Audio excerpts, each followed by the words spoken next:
Good evening. I'm Alex Brachet in Washington, and we begin with our top story this hour. Trailblazing civil rights icon and two-time presidential candidate, the Reverend Jesse Jackson, has died. Jackson's family saying the 84-year-old passed away peacefully this morning. The cause of death has not been made public, but the civil rights leader had suffered health complications in recent years, including being hospitalized last November. And tributes are pouring in, with many remembering the tireless work that Jackson contributed to the civil rights movement, alongside figures like Martin Luther King Jr. And civil rights attorney Lee Merritt joins me now for more. And Lee, first, thank you for your time.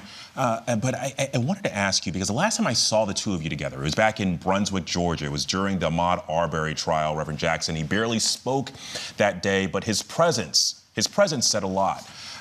Can you talk about your relationship with him and what you learned from him over the years?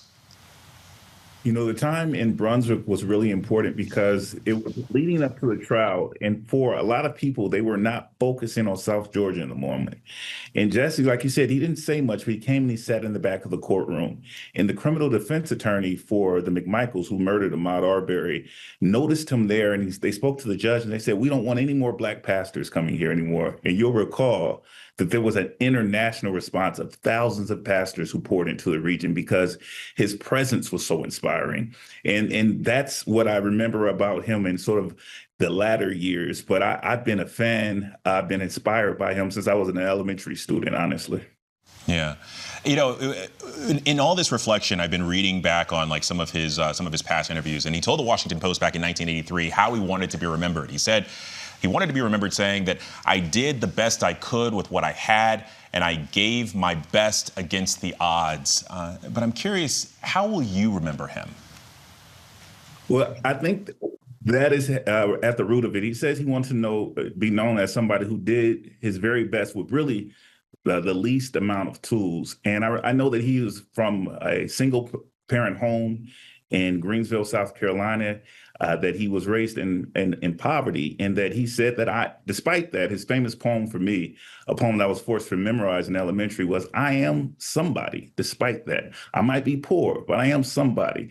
And that somebody ran for president. That somebody, I recall in terms of when I think of Jesse Jackson, I think about all the work that he did to return hostages home to the United States, with going to Syria to return hostages home, having a negotiation directly with Saddam Hussein before the Operation Iraqi Freedom, and bringing home hostages, going to Cuba and bringing home 22 hostages directly with Fidel Castro. This is a local kid from South Carolina who became an international figure with his voice and his moral authority.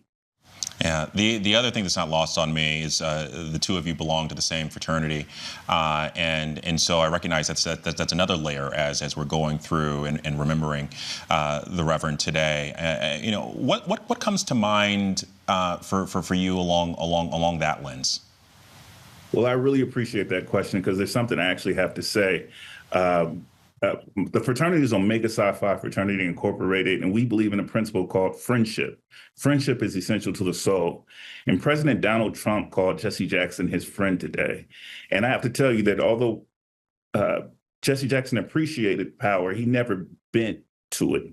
And in order to be a friend, Jesse Jackson was a friend of the poor. Jesse Jackson was a friend of the oppressed, of the marginalized.